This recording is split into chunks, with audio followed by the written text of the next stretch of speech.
Hello, my Dhamma friend. How are you?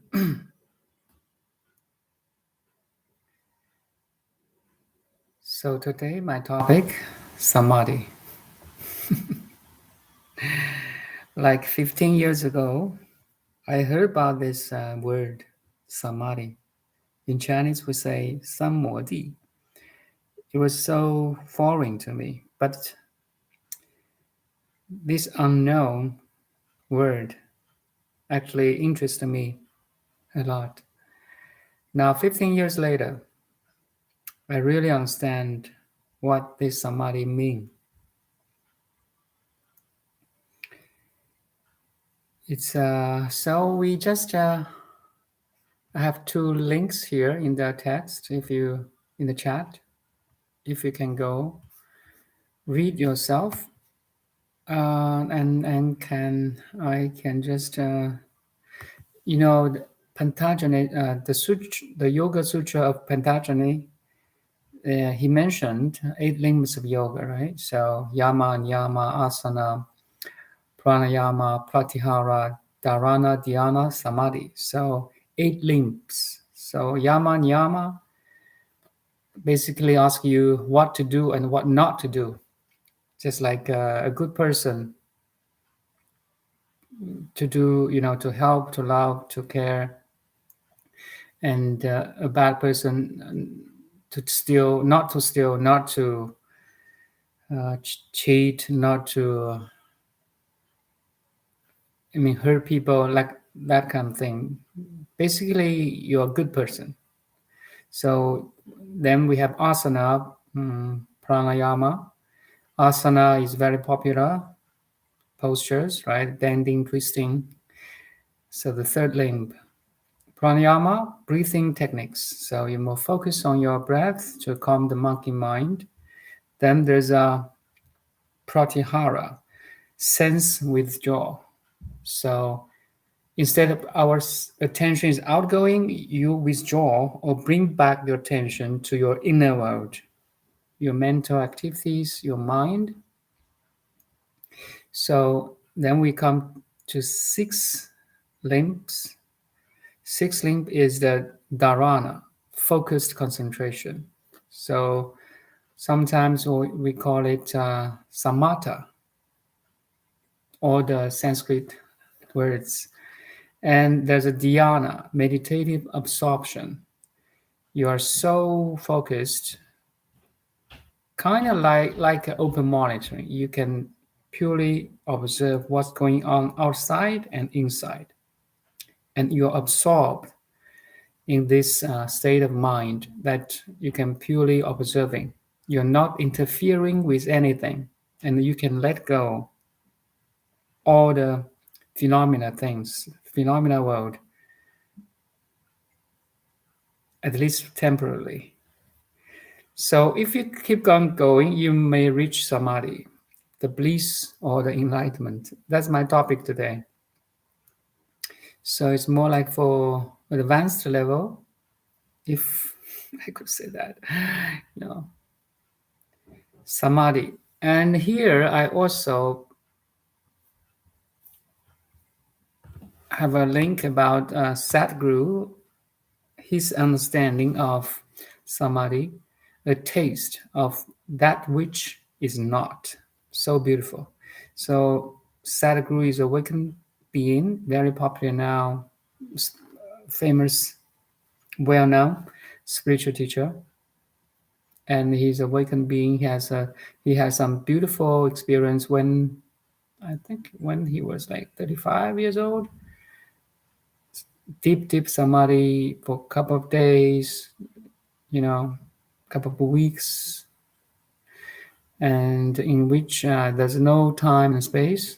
So I want to share this because it's the highest realization. Even though we cannot enter samadhi, but at least we can understand there's a goal, there's destination for us to achieve, right? So if this samadhi can drive you to be more spiritual, to meditate more, that's good. Why not? So if you look at the page by Isha Foundation or Sadhguru, let's paste it here again, just to make sure we are on the same page.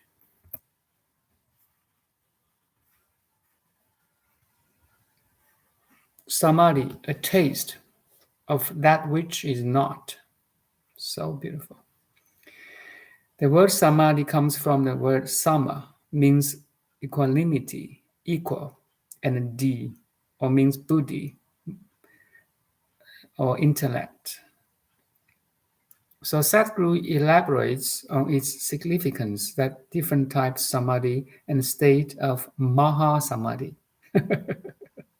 Sounds so beautiful, maha samadhi. Maha means great, infinite. Infinite, not only big, but infinite small too. We often think infinity is big enough, right? Very big, infinitely big. But infinity also means infinitely small, like a Planck, 10 to the power of minus 33 centimeters. Theoretically, that's our the smallest unit. Theoretically we can imagine 10 to the power of minus 33. That's really, really small. So anyway, you can Google it, Planck units. So we go directly to the what is samadhi, okay? The word samadhi has been largely misunderstood. People think samadhi means some death-like situation. The word samadhi literally means sama and a D. Again, sama means equanimity, and the D means body or the intellect. So samadhi means you reach an equanimous state of intellect, which is known as samadhi. What does that mean? Equanimous state of intellect. So interesting part is here, okay? If you're still listening, good. I have 2 listeners. I'm not talking to myself. Thanks for coming. Yeah, it's so beautiful. Only just repetition or learning of this word will give you some inputs, to awaken, to meditate, to be a good person, to be fantastic anyway. So the fundamental nature of the intellect is to discriminate. So you are able to discriminate between a person and a tree only because your intellect is functioning. So basically your 6 senses, you can see, you can tell a difference between, I can tell a difference between this cell phone and this cup because my intellect is functioning. That's all. So I can tell the difference, okay? Totally different shape, color, texture. This is more cold, this is more warm or neutral. Our intellect is to discriminate, to tell the difference of which from which, okay? So this discrimination quality is very important for survival. If you cannot tell difference between a tiger and a deer, you cannot survive. So if you want to break a stone, you have to discriminate between the stone and your finger. Yeah, that's one other example. Otherwise, you will break your finger. So discrimination is an instrument which supports and executes the instinct of survival present in each cell of our body. Make sense? If you transcend the intellect, you become equanimous. What does that mean? So this does not mean that you lose the ability to discriminate. You still can tell a difference between a cell phone and a cup, no doubt about that. In a samadhi state, your discriminatory intellect is perfectly in shape, but at the same time, you have transcended it. You are not making a distinction. You are simply here. So beautiful. Seeing life in its true working. The moment you drop or transcend the intellect, discrimination cannot exist. So instead, you are how to say compulsively to discriminate or distinct. Now you have conscious choice. You reach a level that underneath of every form and name, every individual person differences and culture and country and nation, families, you reach an understanding of oneness. So I repeat, the equanimous intellect does not mean you lose the ability to discriminate. In a samadhi state, your discriminatory intellect is perfectly in shape, but at the same time, you have transcended it. You're not compulsively or instinctively use it anymore. You can consciously use it. That's a difference, you see? You see that underneath every differences, there's a oneness. There's a non-duality. That's where your awakening starts. That's why I'm putting this the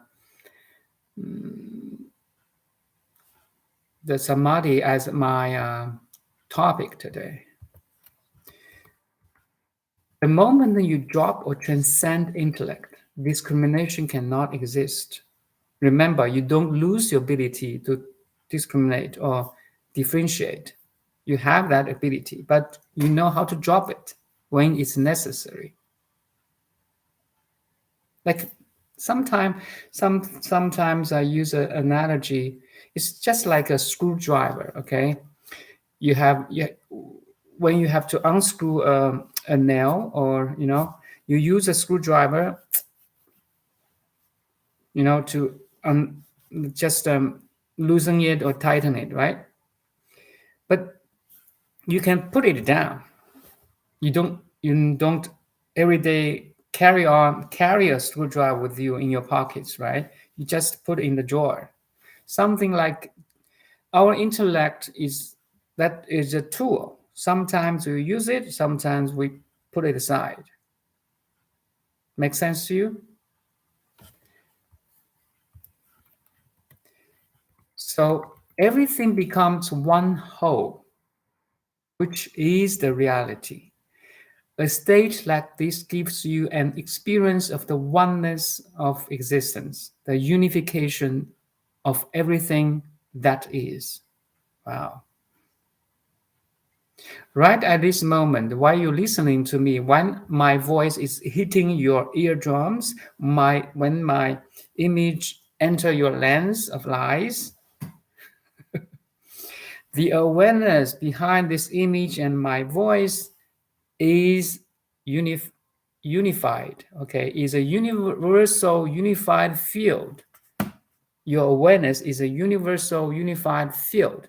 That's the foundation of this unification. That everything, you see everything that it is.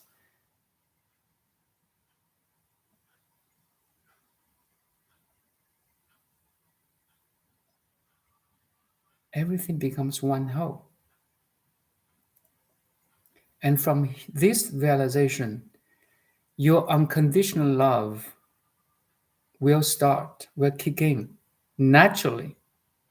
Your compassion will kick in. Your care your wisdom will kick in actually. The flower of wisdom will blossom, or the seed of wisdom will grow from a seed to a sampling to a small tree, and then to a giant tree, something like that. The whole aspect of spirituality is to go beyond that discrimination and the survival instinct, which are meant only for the physicality of life. Make sense to you? So beautiful.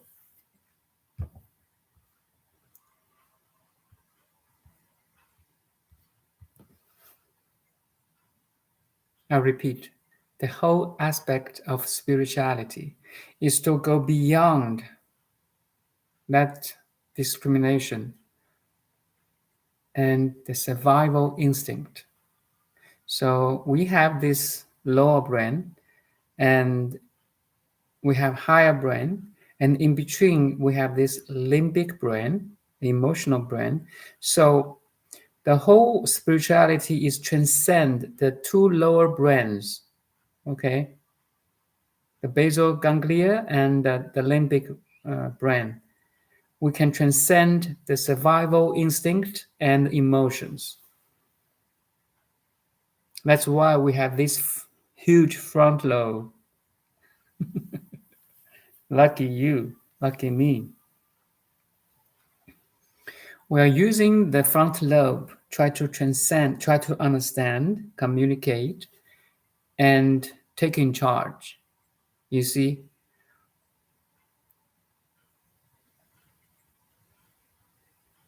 Samadhi is a state of equanimity where the intellect goes beyond its normal function of discrimination. So beautiful. This in turn loosens one from his or her physical body. A space between what is you and your body is created. There's a space between your body, your mind, and you, the awareness. That space we can call a sacred space, a gap of heaven, a glimpse of heaven.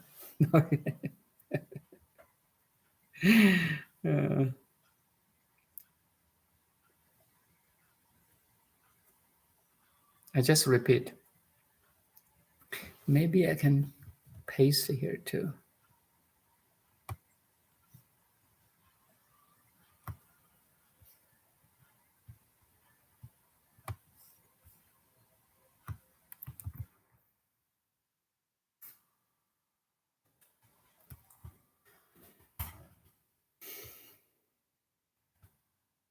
This sentence is so critical. So I just paste it here again and repeat it. Samadhi is a state of equanimity where the intellect goes beyond its normal function of discrimination. This in turn loosens one from his or her physical body and mental mind too. A space between what is you and your body and mind is created, a sacred space. Or in time, we call it a sacred pause. Can you find that button?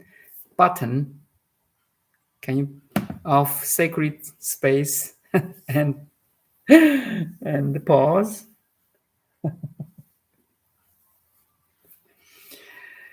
Sadhguru, I love you. The only word I can say is thank you. Only awakened and experienced being can say these words. So I continue. In this state, there's no time or space. Time and space is a creation of your mind, which is important. So we go to appointments. We need a place and time to go, right? If you see your dental doctor or dentist, if you have appointment with doctors, you need a place and time. and space and time to go. That's our normal mind. But in a samadhi, you can transcend time and space. Once you transcend the mind as a limitation, time and space do not exist for you. So beautiful. That's why there's a lot of yogis, they can sit there for hours, days, and weeks. No drinking, no eating, no pooping, no washrooms. Wow.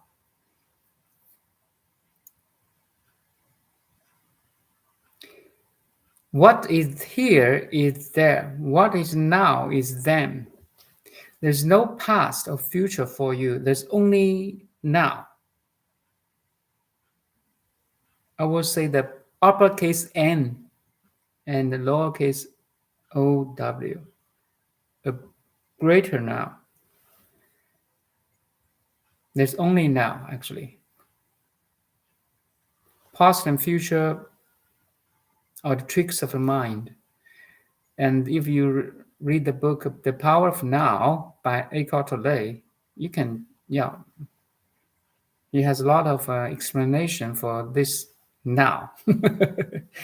It's the only portal to your divinity or to your infinity, not to your infinity, to my infinity, to everyone's infinity. And in this perspective, there's no yours and mine or his or hers or its. This infinity is one. That's also the meaning of oneness, you see.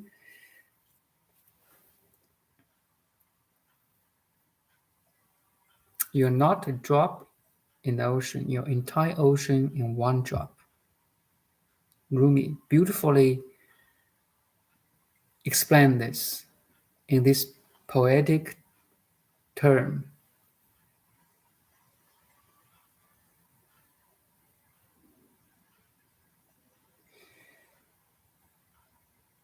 Everything is here in this moment.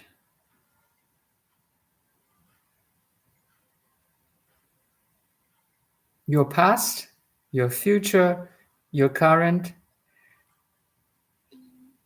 presence is here now. It's crazy. There's only one here and now. And this here and now is universal. You may have different situations or different space and time, but if you can transcend that limitation of space and time and transcend the situations or environments of that space and time, then you recognize the moment, or there's only this moment. There's only now. That's why Eckhart Tolle said, the uppercase N, lowercase n O W, the now, the bigger now, the great now, is a portal to your infinity. And that means infinity is here and now in this finite body and finite mind. If you can recognize it, it's yours. It becomes yours. Samadhi becomes yours. So easy. Recognize it, that's all.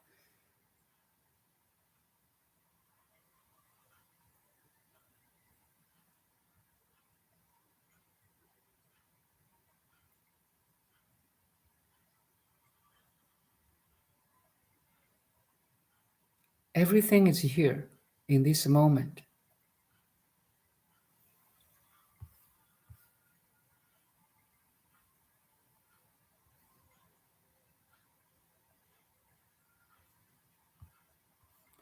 Okay, I continue. You may think someone has been in Samadhi for 3 days, but for them it was just a few moments. It just passes off like that. And the Sadhguru did have this experience.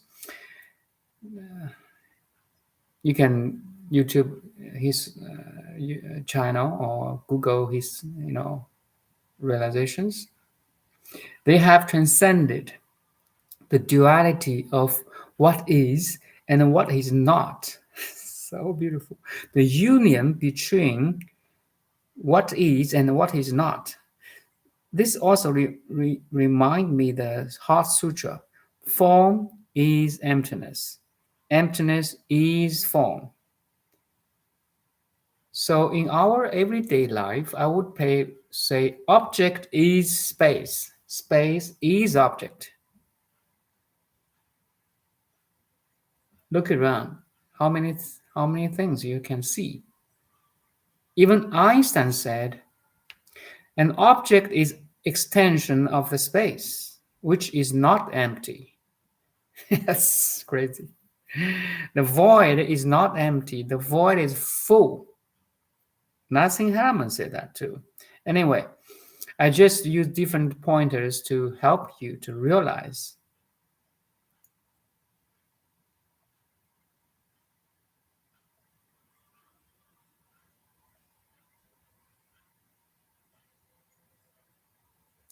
The yogis have transcended duality of what is and what is not. The subject, the separation between the subject I and object the other disappears or dissolves.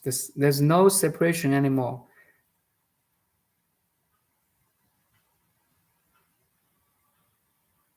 They have crossed the boundary and tasted that which is not. Means that which has no form, shape, attributes, qualities, nothing. Yet every form and name and attributes and qualities arise from that which is not. So in this perspective, that which is not is the field in which every form and name and shape and attributes, qualities arises, appears from that field and disappears into that field. Even modern science find this. They use, so we know there's atoms, there's molecules, there's quarks, there's protons, there's electrons, and before that state, they call this virtual particles. A virtual particle has not come into being yet. It's kind of that infinite potentials that pops up from that field, that which is not, then become a particle, become a proton, become an electron, and disappear into that field, that which is not. And makes you, makes me, makes particles, makes atoms, makes molecules, makes proteins, makes carbohydrates, makes fat or lipids, makes nature, makes galaxy, makes everything.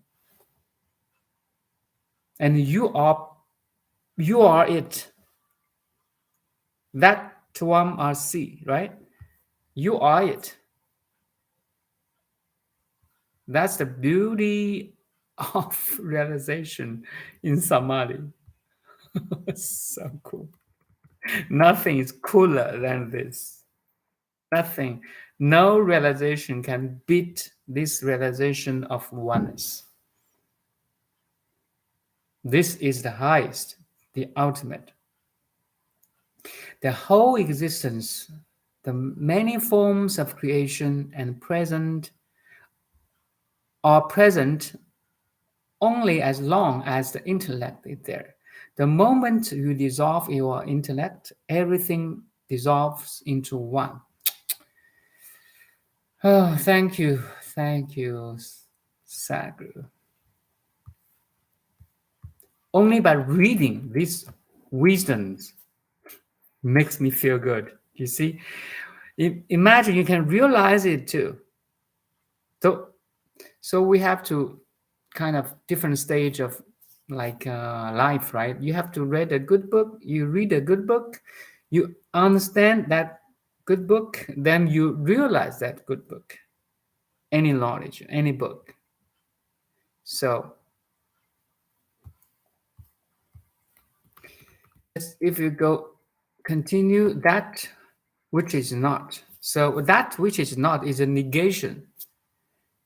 The best way to describe the ultimate is to negate, not this, not that, not those, not this, until you there's nothing you can negate anymore.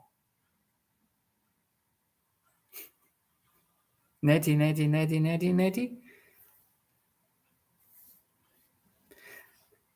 The existence is made of that which is, like our body, our mind, the nature, your family, people, animals, planets, stars, galaxies, right? That which is, there's a form, there's a name, there's a attributes, there's a qualities there, and you can describe it, you can put a name on it.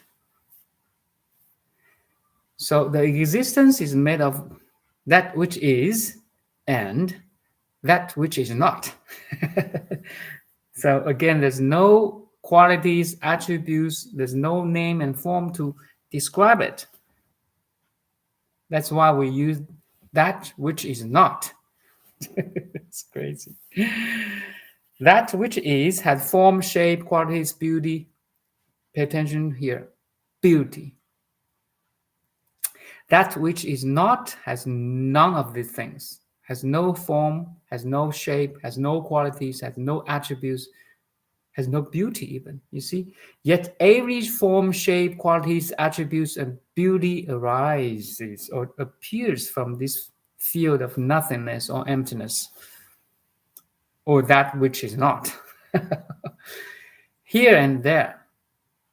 But, sorry, that which is not has none of these things, but it is free. You see, it is free only because that it has none of these attributes or forms and names and shapes and beauties, because only because of these he can be free. Make sense to you? It's something like a cup, okay? When it's empty, it's full of potentials. I can put, sorry, it's not. Imagine a normal cup like this. When it's empty, I can pour every liquid, water, milk, juice, wine, even just air. So it's free. It's only because it's free, so it has infinite potentials. Make sense to you?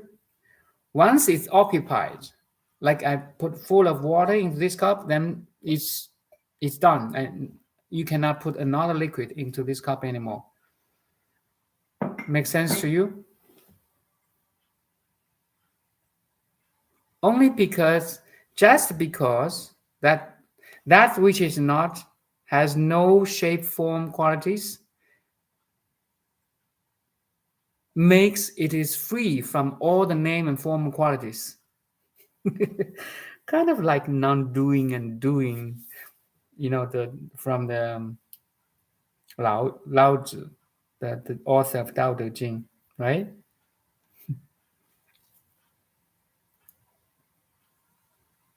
So here and there, that which is not spurs into or becomes that which is.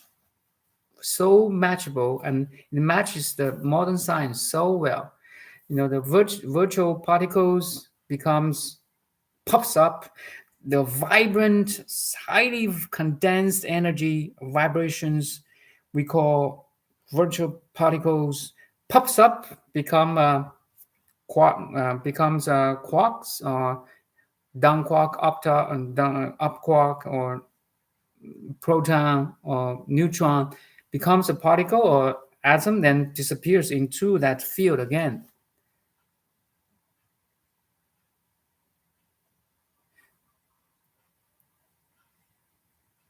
So it matches so well here. Here and there, that which is not spurts into that which is. And as that which is becomes more conscious, you, okay, it will long to become that which is not. So I feel that way. Inner stillness, inner silence is so kind of tasty and enjoyable. You want to go home. You have been traveled so many days, a month, and weeks. Sorry, you travel.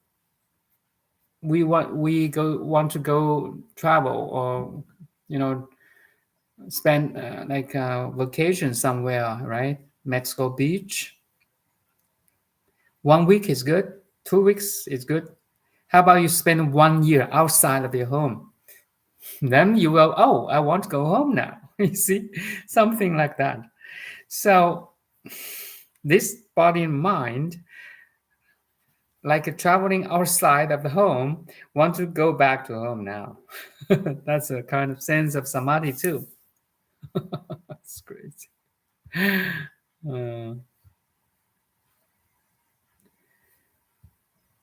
So that which is not neither perceives time nor space, because it is boundless and eternal.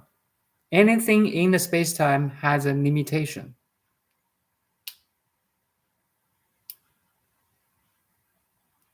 Any situation in the space-time has a limitation. Something like, if I still use this cup, this cup has infinite potentials to hold any liquid when it's empty, right? But once I pour water, full of water, then you cannot pour another liquid like juice or milk into this same cup anymore, right?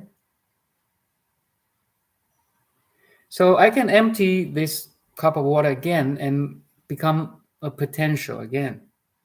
Something like this. You, the awareness, is full of potentials. If you can, full of infinite potentials, actually. Once you can disidentify with the contents of the awareness, your awareness, pure awareness, undefiable, unconditioned pure awareness is eternal and boundless. You see, that which is not is functioning right now on your body and mind, but you cannot see that.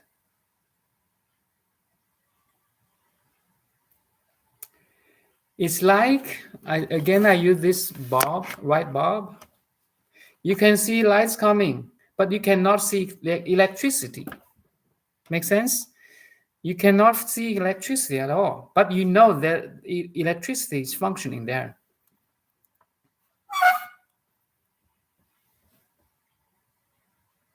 Make sense? The very moment we can speak, think, touch, smell, and taste, and hear, is the functioning of that which is not.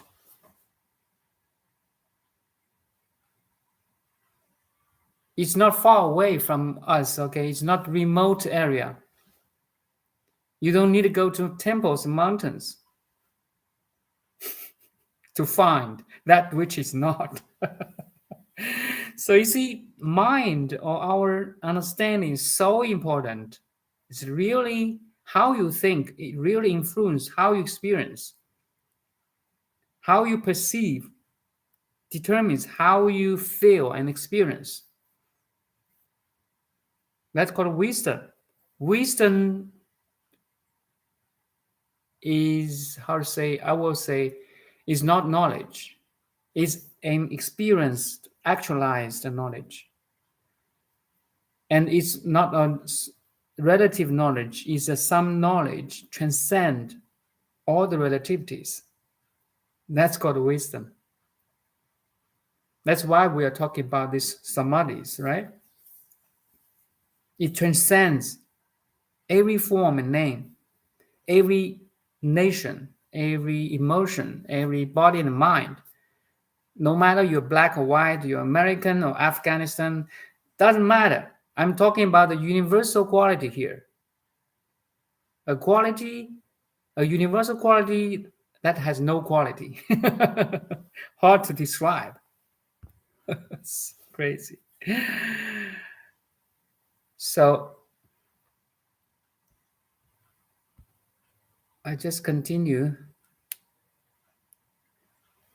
As that which is becomes more conscious, it will long or desires to become that which is not. You want to go home. A lost child want to go home. Through one enjoys the form, qualities, attributes, and beauty attached to it. Like you enjoy, I enjoy the Niagara Falls. When I went to there, the Niagara Falls is the greatest fall between the border of Canada and America. I stand at the foot of that fall and was amazed by the huge sound. The, wow, 100 meters wide fall, maybe like 30 or 50 meters high fall, so amazing. We enjoy our life. We can enjoy the beauty of flower. We can enjoy the fresh air, the ocean, everything, right? So though one enjoys the form, qualities, attributes, and the beauty attached to it. So this is an umbrella of that which is like Niagara Falls, like sun setting, like the ocean, the waves, the mountains, the beautiful lakes, all on the category of that which is. So we may enjoy these beauties, but the longing to get a state of utter freedom, to empty your cup, empty my cup, to have another liquid of juice instead of water. You see, the longing to get a state of utter freedom of being is unavoidable and inevitable. That's why I'm talking about this. There's a hidden drive in me, in you, in everybody. Try to look for the ultimate. Okay? The utter freedom, the total freedom or liberations. This desire or this longing for freedom or liberation is unavoidable and inevitable. If you're human, you must try, you're looking for the freedom, happiness. That's all. But sometimes we are looking for the happiness and freedom in a wrong way. We try to looking outside to satisfy us, No, it's wrong way. We should look inward. That which is not is already here now, inwardly, here now. Of course, once you can see it's here now, inward, you can see it's in you. It's also outside too. But sometimes external situations and circumstances are not controllable. But here is controllable. You can manage it. You can master your mind if you want to.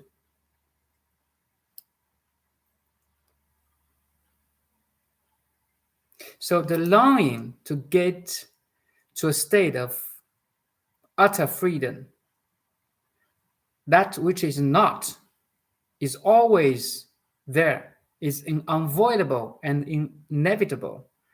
It is just a question of time. You, my friends, in the circles of incarnation, once a while you open your eyes. Oh, I see my circles in incarnations, birth and death now. I want to be free from these circles of samsara. Do you? I am. Okay, I do. Maybe I'm this circles of samsara too much time now. Now I want to wake up like Neo in the Matrix. Are you the Neo? Are you the chosen one? That's crazy. Uh,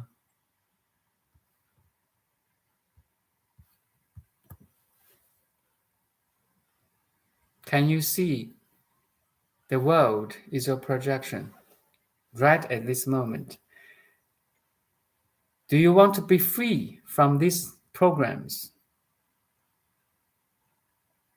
If you can see your programming or your projections or your conditions, then you have a chance to transcend them, to jump out, to zoom out from that limited situations, jump out from your projection, step away from your illusions. You can see your Maya. The whole world is your projection. Always remember that. If you can see your projection, then you can try to manage it and you can understand it more. And that's a little bit of freedom too. Everyone has a limited freedom to project his world. There's only one reality, trust me. There's only one ultimate reality, but 7 billion world at this 7 billion populations, 7 billion different people. Each one of us project a world from this oneness. How beautiful it is. It's a little bit of freedom. So you see, you can play what you can play. You can dream what you want to dream. But once a while, maybe you can wake up from your dreams and see your dreaming. That's going to wake up, awakening, right?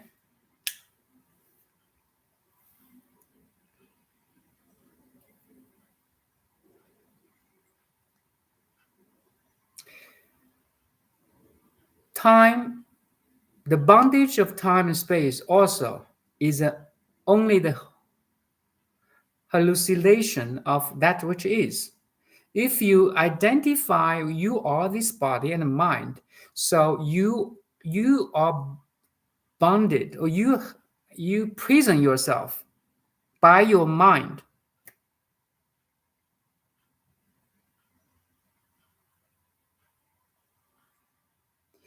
We are prisoned by our mind in terms of space and time, and every situation of space and time. We are prisoners of our own mind. You see? Are you conscious enough to see this? It's crazy.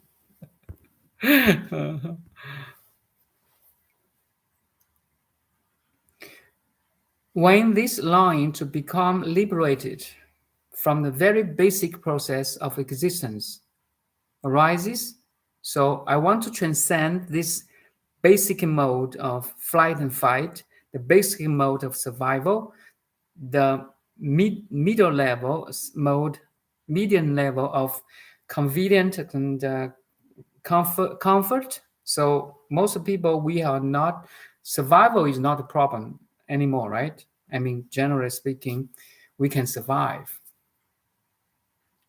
Now we are reaching another step, comfort and convenience. Most people are in this state now. We try to make more money, to have more big house or more cars, luxury stuff. We go to restaurant, we go to Mexico Beach or any vacations. That's a comfort and convenience of life. Most people are trying to do this.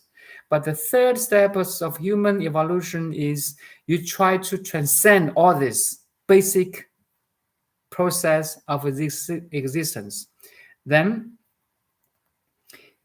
I'll just repeat again. When this longing to become liberated from the very basic process of existence rises, the mind and fearful nature of emotion can only perceive this as self-annihilation. For a thinking mind, the spiritual process is nothing but willful suicide. To the mind, as the death of ego, you see, once you can awaken, there's a death of ego, there's a death of person, a personhood. But this is not suicide. This is much more than that. Suicide is a very poor way of wanting to end oneself. I say poor because it remains unsuccessful. It does not work. But in this culture, there are those who are experts at doing this, doing it the way it really works. This is spiritual process. So you can end the hallucination of the ego, the body and mind, by awakening. That's much beautiful, blissful, okay, constructive way.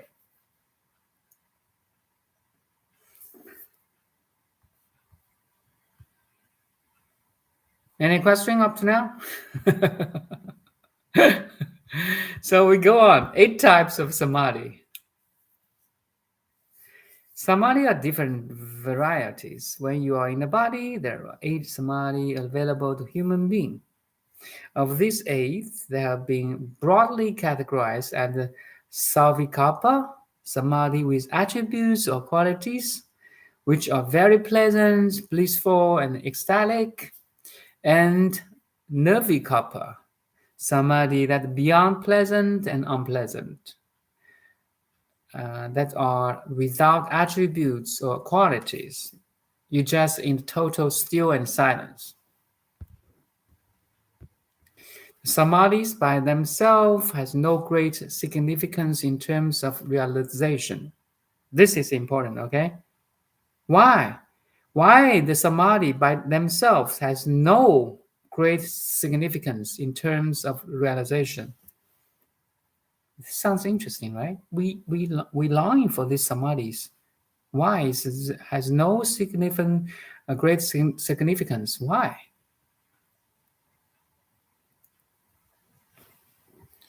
How much we have time now? 1 hour. Maybe I need another session to finish this. So beautiful. Maybe we can go a little bit, couple of minutes. Those who go to nirvikapa samadhi, that with some qualities, with attributes, you feel so pleasant and blissful and ecstatic, we call this nirvikapa samadhi. Who go into nirvikapa samadhi states are always kept in protected atmospheres because their contact with the body becomes very minimal. The smallest disturbance, like a sound or pinprick, could dislodge them from their body. In Chinese, we say 闭关, say you need somebody to protect your environment, not pushed by somebody, because you are so, your contact with the body becomes so minimal, it may hurt you if you are not protected. These states are maintained for certain periods to establish the distinction between you and the body. It is a significant step to one's spiritual evolution, but still not the ultimate. The samadhi by themselves has no great significance in terms of realization.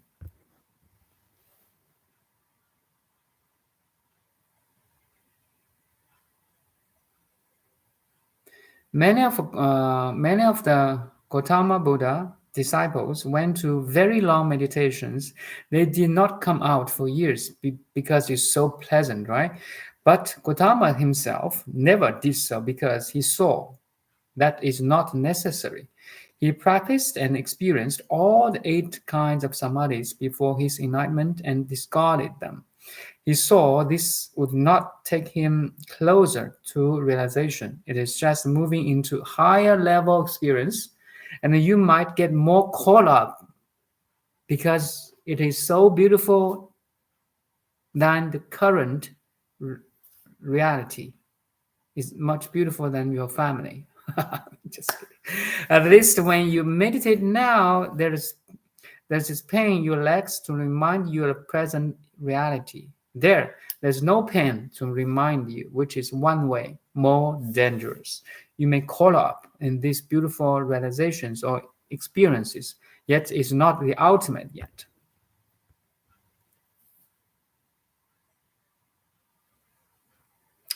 Experiencing a certain type of samadhi does not mean you are released from existence. It is just a new level experience. Just like if you're rich enough, you can travel here, travel there, go to that mountain, go this river, go to that ocean. You can travel all around the world to have a new experiences. Samadhi is same thing. You just enter another experience. You have another experience. It's just a new level experience. It is like when you were a child.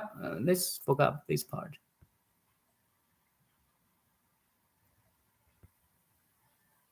You are moving from one level of experience to another in a much more significant and deeper sense.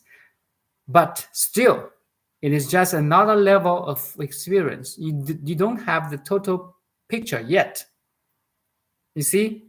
You don't have that total or totality yet.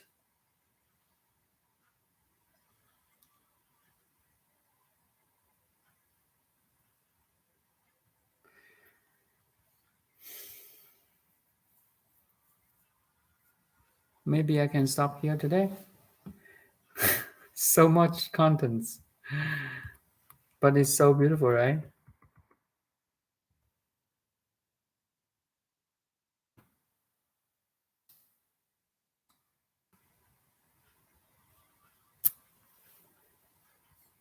So we can just sit silently,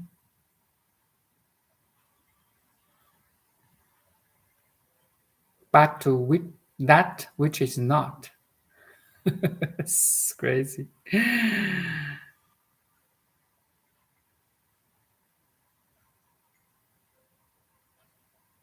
Yet perceiving that which is.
Okay, that's all for today. Thank you.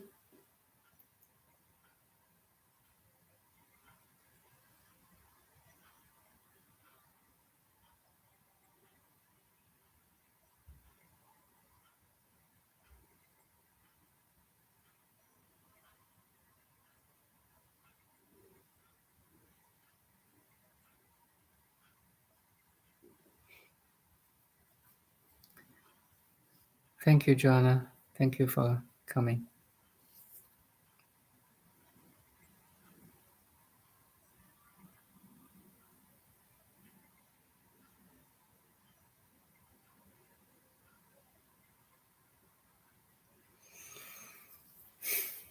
Bye now. Thank you.